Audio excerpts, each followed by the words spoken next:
Hello everyone, and welcome to my Days of Our Lives Today channel. I hope everyone is having a wonderful day. Before we begin, please hit the subscribe button and give this video a thumbs up. At the penthouse, Marlena was on the phone with Sami and was irritated by Sami's reaction to the news of Sloane's pregnancy. At least it's not Nicole. Marlena told Sami, "Sloane, seems like bad news to me."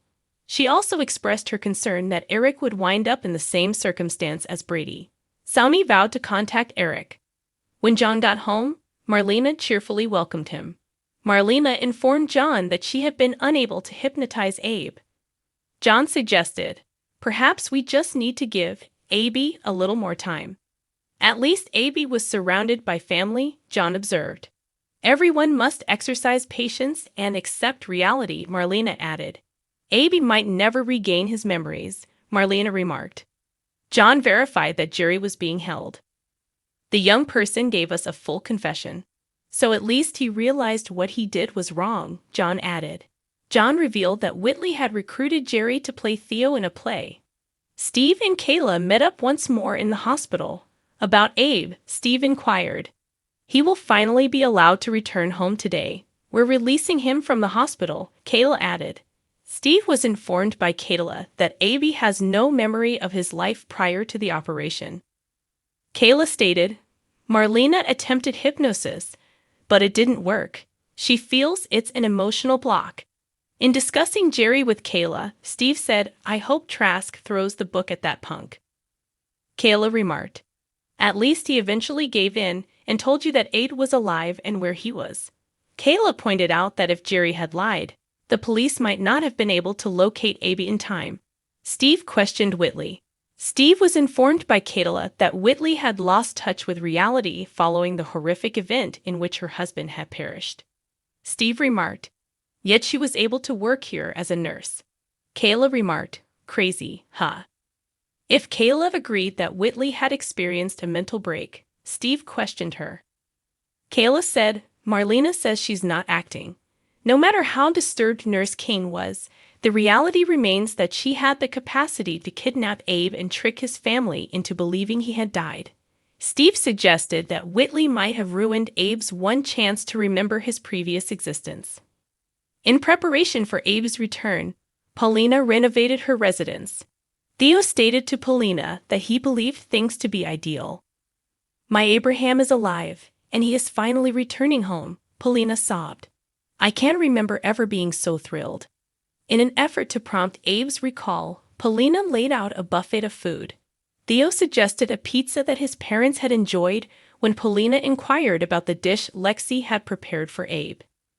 Paulina declared that she would also order pizza. "No matter how long it takes," Paulina declared, "I'm not giving up." Paulina was self-conscious about how she appeared, but Theo reassured her that she looked stunning. Theo enumerated every instance Paulina had helped Abe both before and after his abduction. Theo remarked, "Paulina, your heart is what he loved you for. As you have always been to your dad, you are such a comfort to me. No, more than comfort. You are a source of pride," Paulina remarked. Abe would remember how proud he was of Theo, Paulina reassured Theo.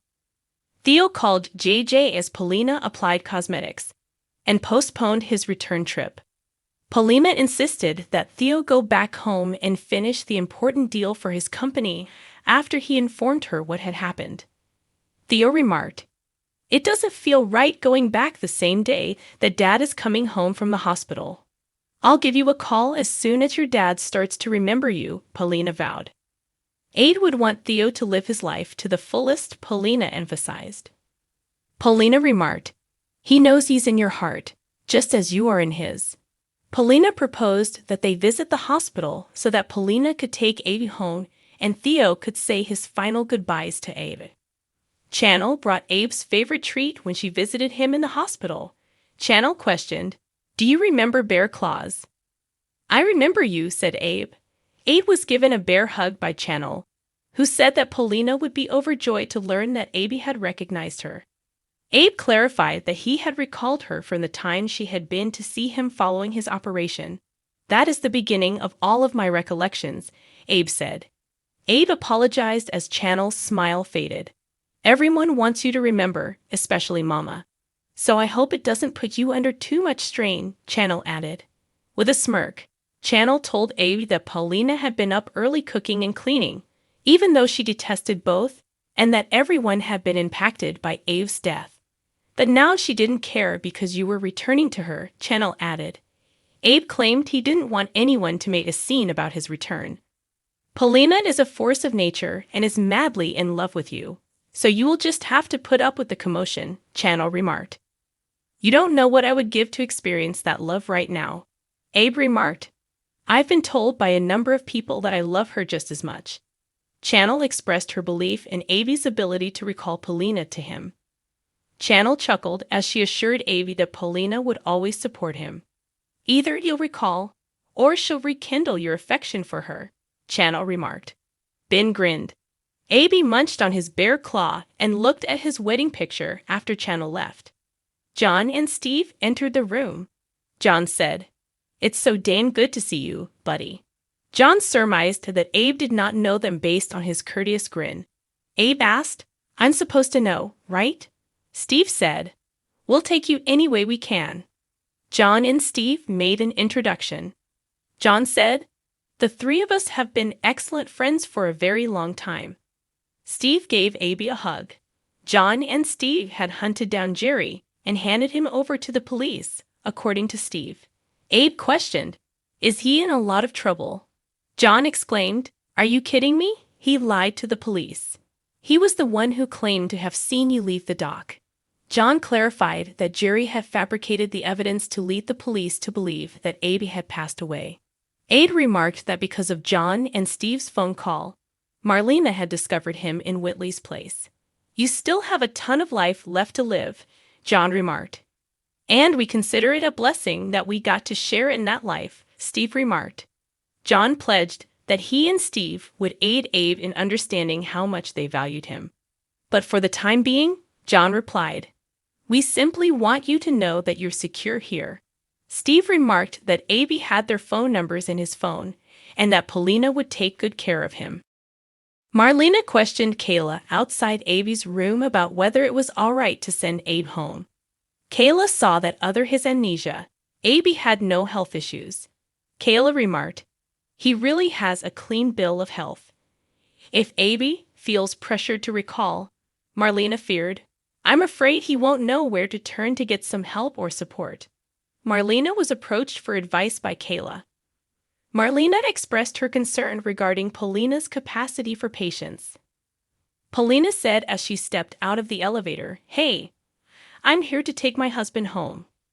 Paulina was met by Marlena, who also emphasized that it wasn't certain whether Abe would restore his memories. Paulina responded, "I can make him remember." Marlena countered, "But it doesn't work like that." Paulina received advice to wait from Marlena. Abe considered all the visitors who had come to see him since he had returned to the hospital as he sat in his hospital bed. Theo entered the space. Abe apologized. "I don't recall you or anyone else yet." "You will." Theo reassured Abe. Theo bid Abe farewell and promised to come back if he was needed. Theo inquired, "Would you mind if I hugged you?" They hugged after Abe nodded. Theo remarked, "You were the best father I could have ever had." Abe acknowledged that he was worried he would lose his memory of his past. Theo was surprised to learn that it was the first time Abe had ever shown fear to him. Theo remarked, "I used to tell you that all the time." Abe questioned, "You were quite terrified." Theo acknowledged Abe's assistance to Theo. "You used to say, there's nothing wrong with being afraid. It's what keeps us alive. But don't let being afraid stop you from living," Theo said. Abe laughed. Abe remarked, "I'm proud of both of us if it helped you." Theo said he would call. Theo left, and Paulina came in. Paulina considered Marlena's advice that she should exercise patience if she wanted what she wanted. Paulina inquired, "How do you feel about blowing this joint?" Abe laughed and remarked, "I would like that very much." Kayla informed Steve that Marlena had warned them not to pressurize Abe to recall in the hospital hallway. Kayla questioned, "What was it like to see him?" It was difficult, but I caught a few glimpses of the old Abe. Our prayers have been answered, sweetness, Steve replied. Theo ran into Channel in the town plaza, and she gave him some pastries. Theo questioned. I told Abe he could call me any time, but I don't think he is actually going to. If he needs me, will you let me know? Yes, Channel replied. Mama is going to take really wonderful care of him, so I wouldn't worry too much, Channel said. Belle and Brady awaited Kristen's meeting with Judge Ramirez at the courthouse. Brady speculated that Kristen would skip the meeting, and the judge would then discover how careless she is and decide to leave things as they are. Belle gave a compassionate grin. You better believe Kristen is going to see this horrible transaction through, Belle remarked. When Kristen entered the room quickly, she revealed that she had been attending a wedding when the courthouse had called her. Brady and I did sign the request for shared custody, so there shouldn't be a problem, Kristen replied. She shrugged Belle. The court staff and Judge Ramirez entered. The judge said, I've reviewed your request to modify the custody arrangement, and I wanted to talk to you about. To explain that she and Brady have decided on shared parenting, Kristen interjected. The new deal was not acceptable, according to Judge Ramirez. Kristen replied, with all due respect, Rachel's father has already agreed to joint custody of our daughter. Now, if there is a question with my fitness, the judge clarified that she was worried about Brady's ability to be a good parent. Brady grew pale when Judge Ramirez referenced the police report detailing his assault on Kristen. In front of Rachel, Judge Ramirez questioned Brady about whether he had pointed a loaded gun at Kristen. Brady added, the police report is accurate, but there are mitigating circumstances. The judge remarked, I can't think of a single situation that warrants your behavior, especially with your daughter in the room. Brady clarified that he was unaware that Rachel was present. Brady admitted that he had no idea where his daughter was. In fact, I didn't know where my daughter was at all. I had gotten a call that she had run away from camp, and I knew that Kristen was behind that in some way, so I was desperate to make her tell me the truth, he said. Ramirez retorted, with a gun. Brady contended that Kristen was irrational and could not be reasoned with. The judge argued that Belle's interruption that Kristen had decided not to file charges was immaterial. Ramirez questioned, this isn't the first crime you've done involving your daughter, is it? You had her kidnapped last year. Belle contended that no charges had ever been filed. In response, the judge argued that Brady had carried out the conduct regardless of whether there were charges. Brady revealed that Kristen has the cure for a fatal virus in her possession. Ramirez questioned, you expect me to believe that? The only way to get her to act was to use fear to convince her to save Marlena's life, Brady remarked. Ramirez retorted, and you used your daughter to do it. The judge expressed concern to Brady that she had a history of exploiting Rachel against her mother. Brady responded by saying that Kristen was the one who often used his daughter against him. Brady contended that Kristen had abducted Rachel from camp and concealed her in the Demira Avic after Judge Ramirez stated that Kristen's record had been clear since her pardon. I had no idea she was there, Kristen admitted. Ramirez remarked, it seems likely to me that Rachel was hiding from you, considering your behavior in the past. Brady shouted, that's insane that you would even say that. Brady apologized after Belle placed a hand on his shoulder. I have had the opportunity to interview Rachel, and her love for her mother is unwavering. That fact and your behavior today, Mr. Black, have convinced me that my ruling is in Rachel's best interest. I am awarding full custody of the minor, Rachel Black, to her mother, Kristen Demira, Ramirez stated. Brady appeared shocked while Kristen sobbed with pleasure. Brady emphasized, this can't be happening. Your Honor, listen to me. This woman is going to turn my daughter against me. I don't care how well behaved she has been since she has been out of prison. She has not changed a bit. She will make Rachel's life miserable.